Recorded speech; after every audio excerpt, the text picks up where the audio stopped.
HSBC presents CNBC-TV18's Future.Female.Forward, the Women's Collective, powered by Parity.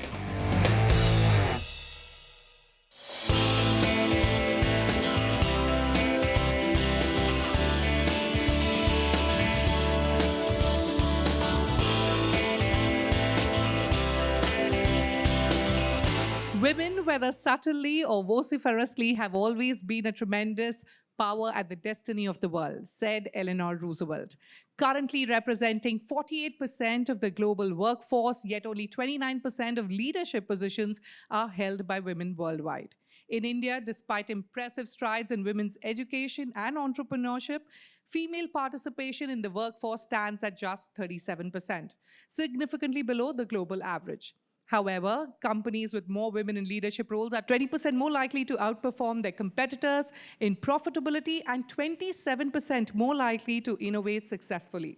Now, these numbers aren't just statistics. They underscore the undeniable value of women perspectives in every sphere of business and society. And here's the most exciting part. Gender equality is not just a social issue, it's an economic one. In fact, reports suggest that gender equality could add a whopping $700 billion to India's GDP by 2025. This is the HSBC presents CNBC-TV18 Future.Female.Forward, the Women's Collective College Connect Mumbai edition, co-presented by HCL Tech, powered by Parity in association with ITC, FedEx, Reliance Industries Limited, and industry partner FICCI. And it's all about diving into the hiring trends, skills, and career moves that are reshaping industries today. Our focus today is giving you a real understanding of what's out there and what's possible.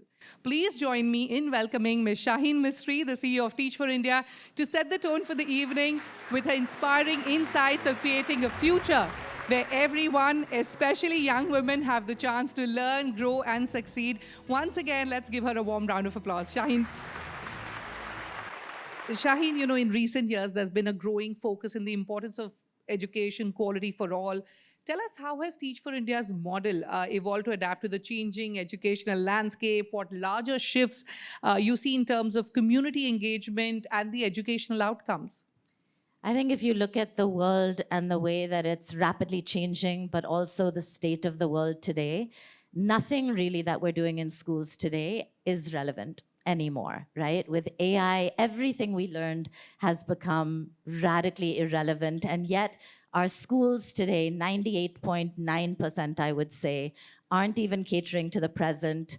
They're catering to the past. And I think what Teach for India is trying to do firstly is say, what is a holistic education? Like, how do we get out of this rat race of everybody competing for the same limited opportunities, defining themselves in the same way?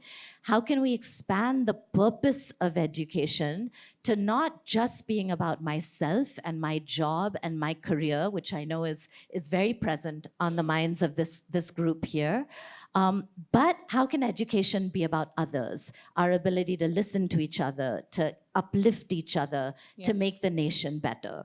Absolutely, and beautifully put there, Shaheen. As a leader and change maker, what have been your key lessons or learnings you've learned, as a woman driving impactful societal change? What have been your biggest learnings? I think my biggest learning is the overused Gandhi quote, be the change. I think for many years, I was very focused on outcomes, and I still believe in outcomes. I've realized that the real force that's going to change the world is the internal inner work that very few of us find the time to do. The slow, steady, everyday steps of saying, today, am I a little bit more human? Am I a little kinder? Am I a little more forgiving? I think that force, millions of people evolving who they are. I was with Peter Senge last week in Romania, and I was shocked by what he said. This is a management guru. We've all read his books. And yet he said, the problem in the world today is we have forgotten how to live with each other. We have forgotten how to care, to listen, to uphold that you can be different, I can be different, and we can both matter. Now, our next speaker brings deep insights into today's hiring trends and the pivotal role policies shaping career growth in India. She'll share how the BFSI sector is leveling the playing field and creating inclusive pathways for young professionals to thrive, setting new benchmarks in banking and finance at HSBC India. Please join me in welcoming Ms. Archana Chadda, Head HR at HSBC India, to the stage for a keynote address. Hi, everybody. Thank you for joining us. And I'm really excited to be here because I'm meeting with the future of India. And I'm also meeting with a generation which is creating all the change and disrupting the way we worked. All these years, we had a particular way of working. And now you're challenging us every day at the workplace. At HSBC India, about 11% of our workforce belongs to the new generation. And what I understand from the research is by 2030, about 30% of the workforce will be this new generation. And I'm very proud to say at HSBC at this point of time, we have 4 generations working together. So therefore, generational diversity is something which is really, really important for us and something very close to our heart. So we have a talent marketplace within our organization, wherein you can look at, we are present in 62 countries. So you can apply for a project in any one of these countries, any one of the functions. So if I'm in HR and I want to understand what's happening in retail banking, I can do a project over there so that we are able to give you experiences. Because one of the things we learn from Gen Zs is that you want to develop skills. You want to learn on an ongoing basis. It's not always a degree that is important. It is always the skills that you get along with it that's important. So at HSBC, we've tried to create that environment for you. Not only that, we've been having conversations, whether it comes down to volunteering leave. So we do ensure that, because we want to give back to the society, we have a very strong CSR program. And in fact, she was just telling me that HSBC partners very well with Teach for India. But we also have got volunteering leave. So if there's any staff member of ours who says, I would like to give back to the society, you can take 2 days off in a year and actually go and volunteer at any of the NGOs that we work with. We're trying to bring in conversations that happen behind closed doors to open doors over here and say that, mental health is not a taboo subject. It is something that we would want you to talk about. In fact, we train line managers. And another point that you mentioned, it's not about doing something for women or men or a particular community. It's about changing the society. And therefore, we train all managers to identify if anybody's got a mental health issue or if you're hiring somebody to go through a training of unconscious bias. Because very often you don't realize what you're doing is not what you're supposed to do because it's unconscious. You're not doing it consciously. So it's also creating a whole environment. So Nainalal Kidwai, she used to be our chairman, and she used to be my super boss at one point of time, so I got a lot to learn from her. But 3 things that you would want to take back with you is customer is king, come what may. She was the most humble person I had come across. And the beauty was she always brought her heart to work. She never left her heart at home. So, that is what I learned from her when I worked with her closely. And women right now are holding positions which are very senior, and I've got a very strong panel over here of women. But I must tell you, it is not about creating opportunities for women. It is about creating an inclusive environment which includes men and women, and to be able to create an environment where everybody can thrive, everybody can be their best. So, that is what the endeavor at HSBC is. So whether it is training programs, whether it is power to her, whether it is, training women and men at a particular level, whether creating an environment where everybody feels equal is something that we really focus on. And so the biggest message I want to leave you with, when you go for a job interview or you are applying or you're working somewhere, just be authentic. You don't have to be another generation. You have to be yourself because you bring that to the workforce. You're being hired for you being you. And join an organization that helps you bring your authentic self to work like mine does. So thank you so much and all the very best.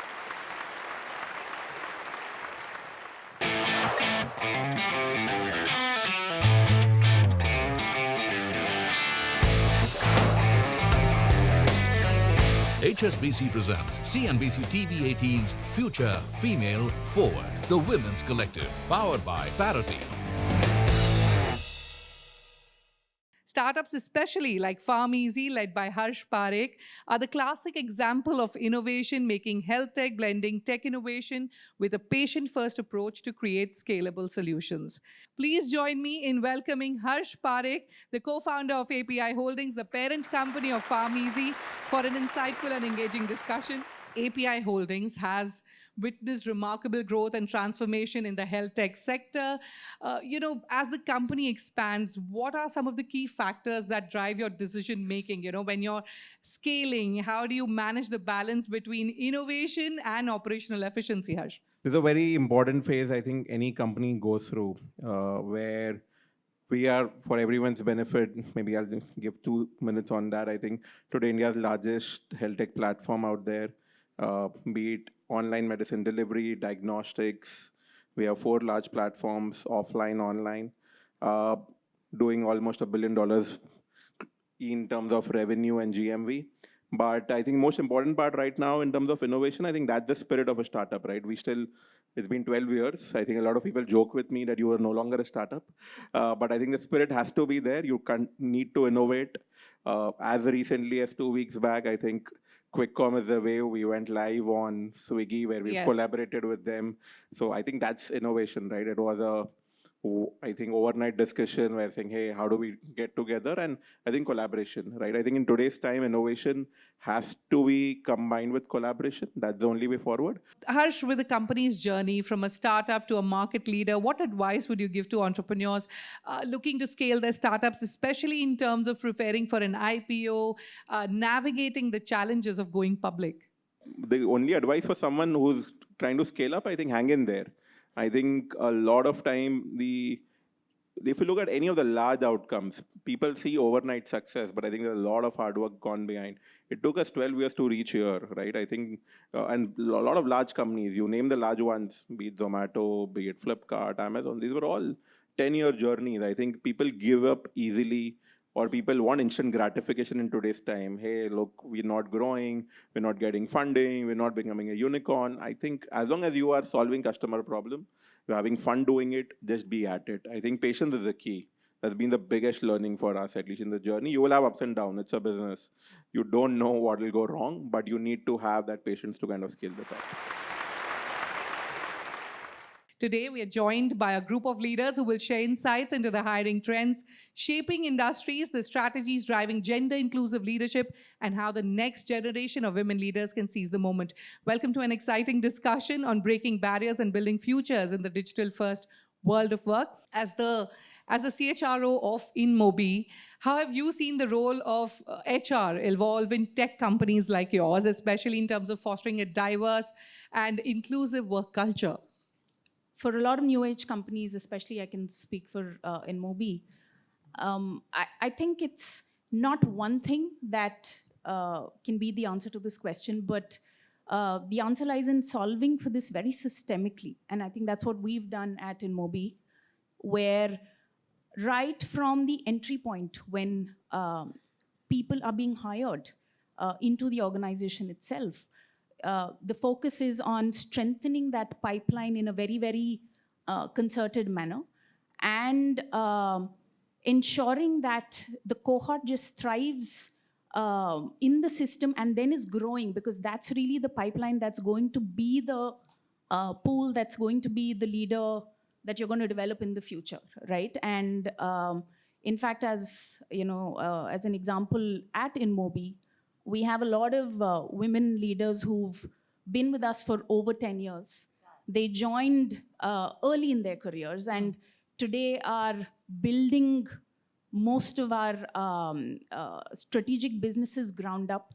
They're managing like multi-million-dollar P&Ls, building global products that are being put out into the world out there. So I think it's about strengthening that pipeline. Megha, let me now come to you. Godrej Properties has consistently emphasized the importance of diversity and inclusion. In fact, with women making up only 12% of the real estate sector's workforce, how does your campus hiring strategy work to attract more women into the industry? And what role does the hiring season play in this effort? So real estate at this point of time is contributing around 7 to 8% of the GDP of the country, and it's one of the largest and fastest growing sectors. Construction overall, and real estate is part of construction, is a much larger sector and typically the second biggest employer of workforce across India.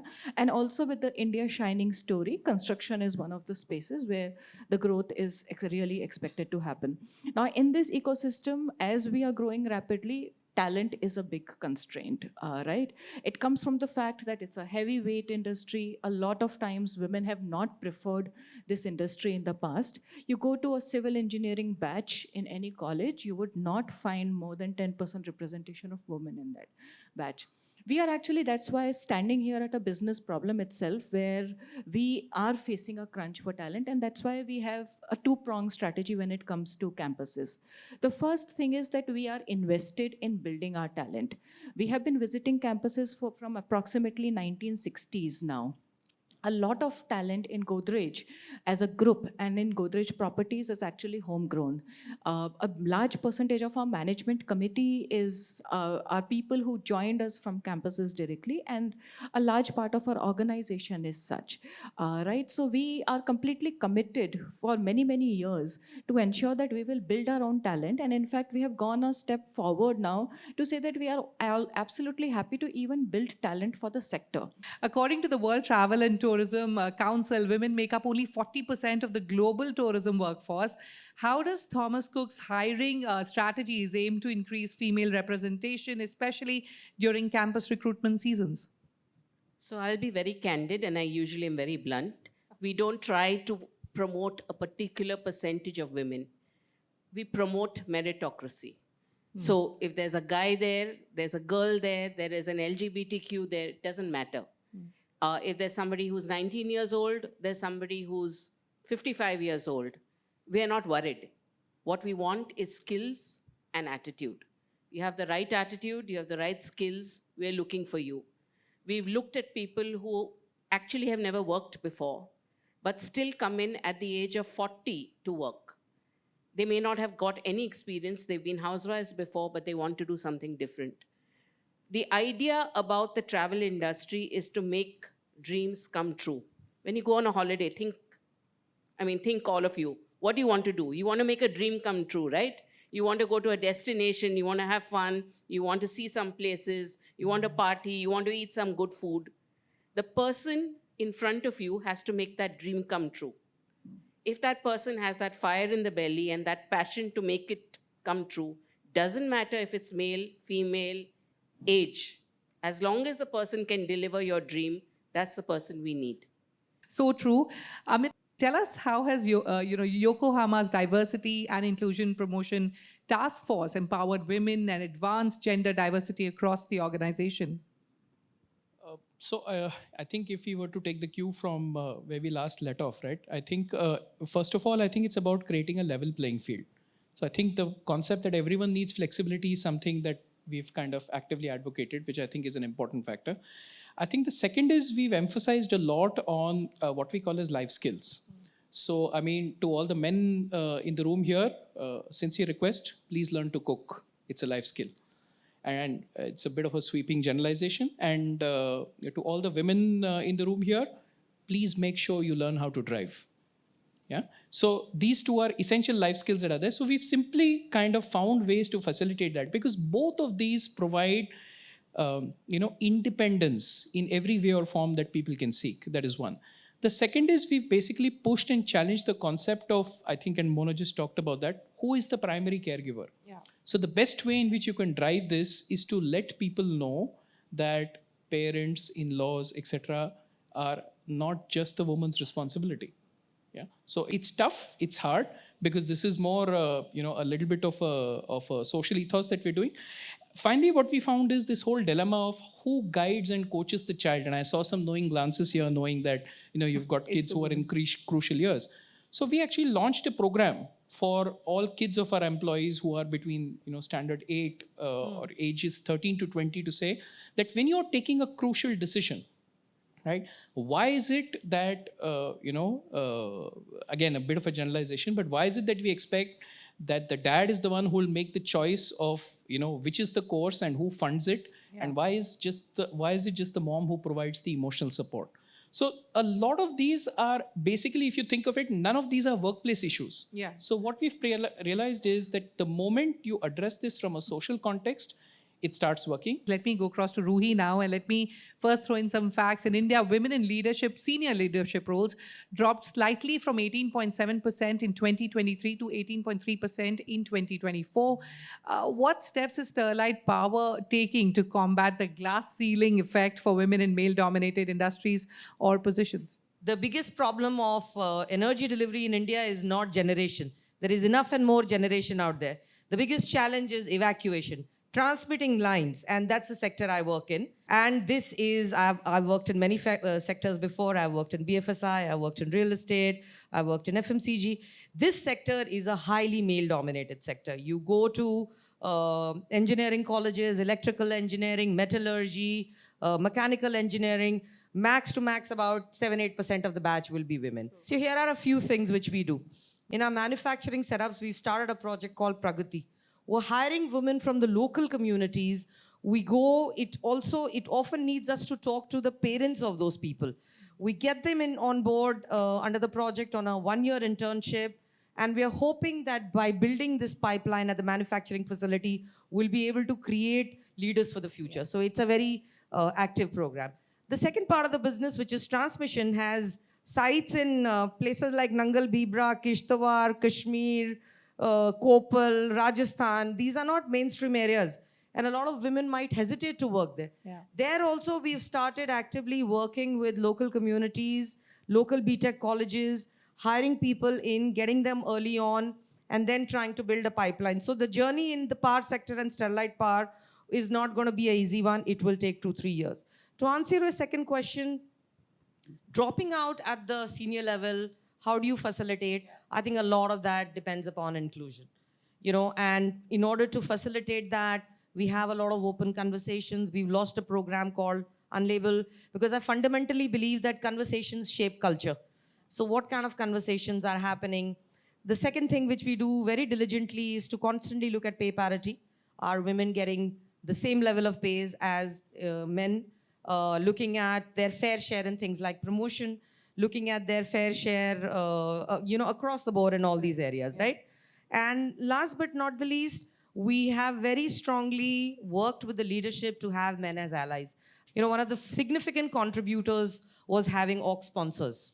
So we're getting men actively and leadership women actively to constantly coach, sponsor, and mentor women. So a combination of building talent at the entry level, building a very inclusive environment, providing opportunities like mentoring, I think is how we're trying to combat the glass ceiling. On that note, thank you to all our panelists here for sharing their valuable insights.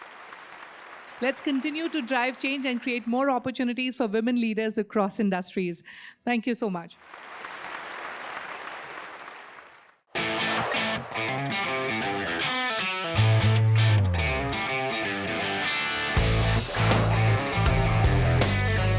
HSBC presents CNBC-TV18's Future.Female.Forward, the Women's Collective, powered by Parity.